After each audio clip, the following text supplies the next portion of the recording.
Hey everyone, welcome back to another video. So Labor under the Albanese government has, well, drafted up this rather egregious and dangerous bill. It's the Misinformation and Disinformation Bill. And a lot of people are talking about it, and for damn good reason, because it is so draconian.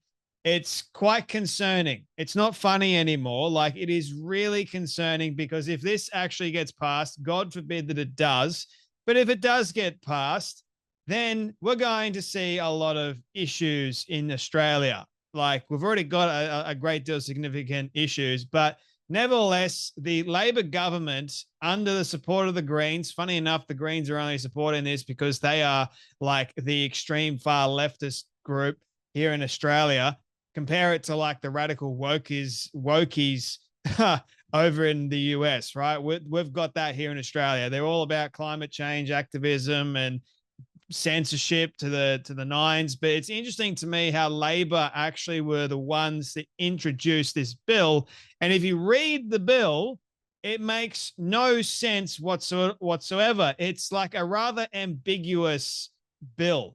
You don't really know what is considered misinformation and disinformation. The only thing that you know is that if the government doesn't want you to say it, they will censor the living daylights out of you. And now Labor's misinformation bill could land Australians behind bars, believe it or not. This is from Ben Fordham, who I actually know, and I think is a great guy. I believe entirely that he's against this bill, but experts on Labor's side too, as well as on the Liberal side, are going, hang on a minute. No, we can't do this because this is going to impede on our freedom of speech. We need to be able to talk about things that we should talk about. You don't cancel somebody or you don't censor somebody just because you don't agree with what they say. That's what the government is actually proposing here. So can you see why it is so dangerous? And if it does get passed, say goodbye to me doing any of these videos anymore. I won't even be able to put them on Rumble. By the way, I am actually going to be putting a lot of the videos that I'm making over on my Patreon account. I will try the very best I can to put them on Rumble, but the problem with Rumble is there's not enough reach and it takes flipping forever to actually upload any video. It's just crazy how long it takes me to upload a video. It almost took me an entire day to upload one video. It was not that nuts, but I will try. But for the time being, I'm going to put up all my uncensored videos on my Patreon account. You can sign up for $1 a month or $5 a month, whatever you're able to do. I'm not going to force you guys to sign up at all. And if you can't do it, then by all means, wow, the sun's like piercing through. It's a weird day here in Australia, in Queensland, Australia, because it's like raining and then it stops raining and then it just like pours down. Then we got lightning. It's just like you got all kinds of seasons in one. Then you got the sun out. Anyway, so these experts are now warning that this misinformation, disinformation bill could lead people to going to jail. The communications minister will be able to order hearings into misinformation, and if people refuse to appear, they could end up behind bars. Do you know any other law that is highly draconian than that, aside from what's happening in Canada and in California? By the way, Gavin Newsom's California bill that he introduced got absolutely slammed about trying to ban memes. Believe it or not, he doesn't like memes, so he wanted to ban them. That got thrown out because the judges were like, what the hell is this? You can't ban memes, man. That goes against the First Amendment right to freedom of speech. And if you're going to ban comedy, good grief, something's definitely wrong with you. So Gavin Newsom, smile a bit. Hey, mate? Yeah, it's not that hard. But anyway, coming back to Australia, we've got this major, major problem. So social media, especially under the, 2020 certain thing that entered into our country and we had rather draconian laws. We were locked down for a very long period of time. It sucked. And I haven't forgotten. I think they're trying to make people forget what they went through during that period of time, but I have not forgotten. And so many other people I know have not forgotten.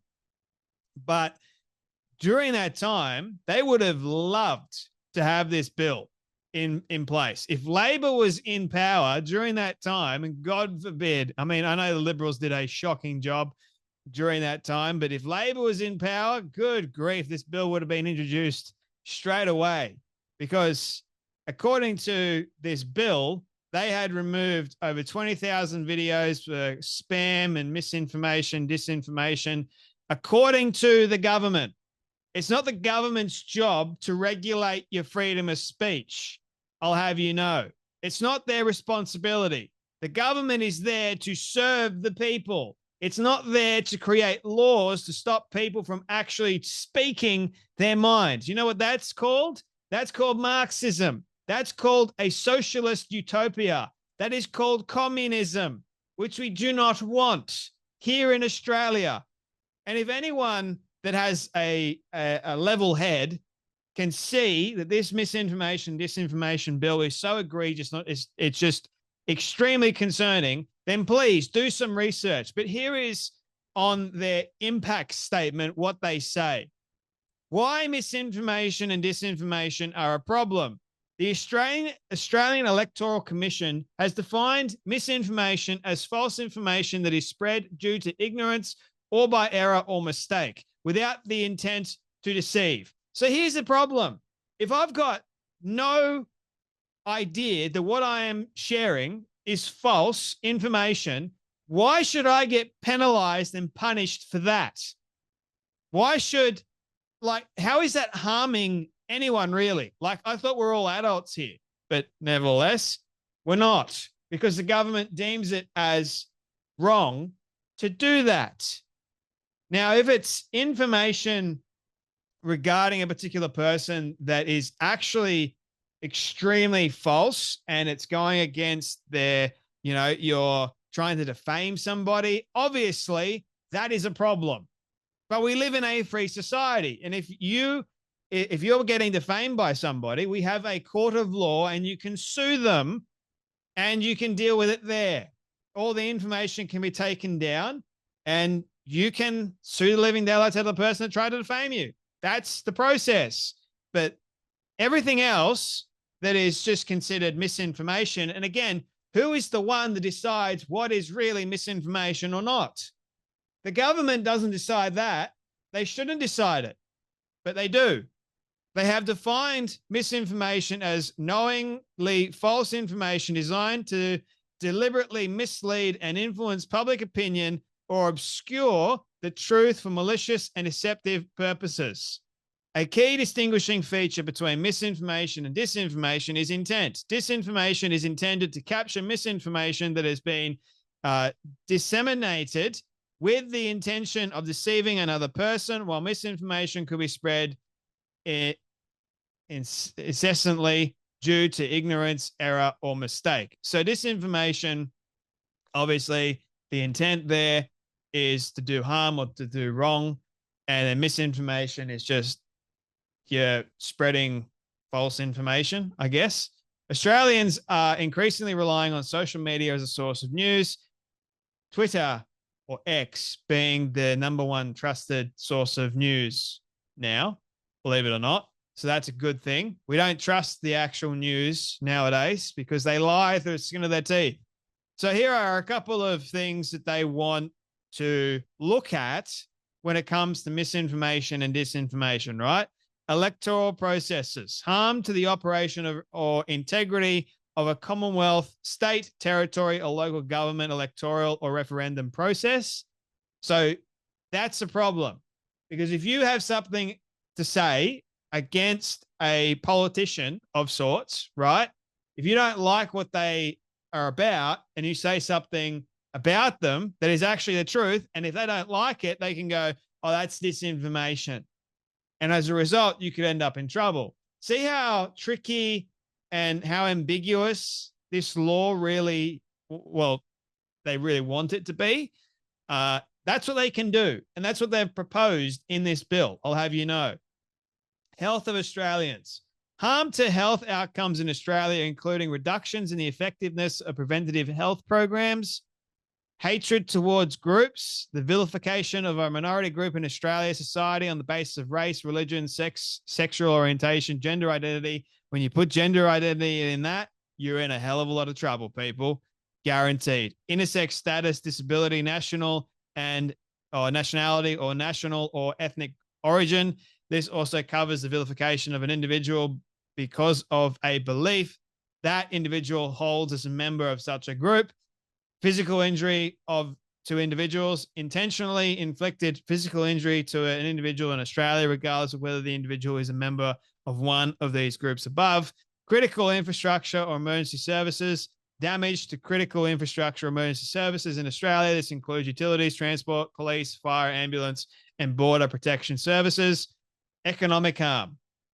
Harm to sectors of the Australian economy, including harm to public confidence in the banking system or the financial markets. So if you say that you're not happy with how the bank isn't actually giving you the money that you so deserve when you want to withdraw it, like they're not giving you enough cash. Yeah. See, like you don't know what is actually considered. Anything can be considered misinformation, disinformation, if the person wants it to be. Doesn't matter any of the things that I read out a moment ago. It doesn't actually matter whether it's considered to be the truth or not. If the government doesn't like it, and if they say, no, I don't want it on the social media, then they'll put pressure on social media platforms. They will fine social media platforms until such time as the social media platforms take that video down. Even if you say the truth, even if it's actually facts that the news has reported on. And I know, like, by saying that statement, I know how dumb that actually sounds because the news, but even if you have like independent fact checkers look over it, it doesn't matter. If the government doesn't want it, this is an overreach from the government. Major overreach. We're not a democratic society anymore if this bill gets passed. They've already got all these other bills that Labor has introduced that aren't helping Australians whatsoever. In fact, it's making our economy shot to hell. We're actually in the worst position economically than we have been in a very, very long time. Australia is a great country, or it was a great country up until the point as we had the pandemic, and then everything just went down the bloody drain because we had all these leaders that just kept on spending, and thought that would be the best thing. Now the economy hasn't recovered. Why? Because we've got dingbats in positions of power at the moment, and all they're concerned about is what? Misinformation and disinformation bill. We can't say things. We can't criticize the government. Even Friendlyjordies is against this, man. He's like a liberal. He's like not a liberal, but he's like a Labor guy in Australia.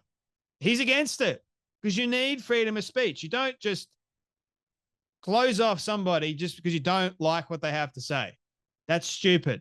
But the first person they're going to go after, mark my words, if this gets passed, is Elon Musk. Guaranteed. Anyhow, my friends, you guys take care. You be blessed. And hope to God this does not get in. See you guys in the next video.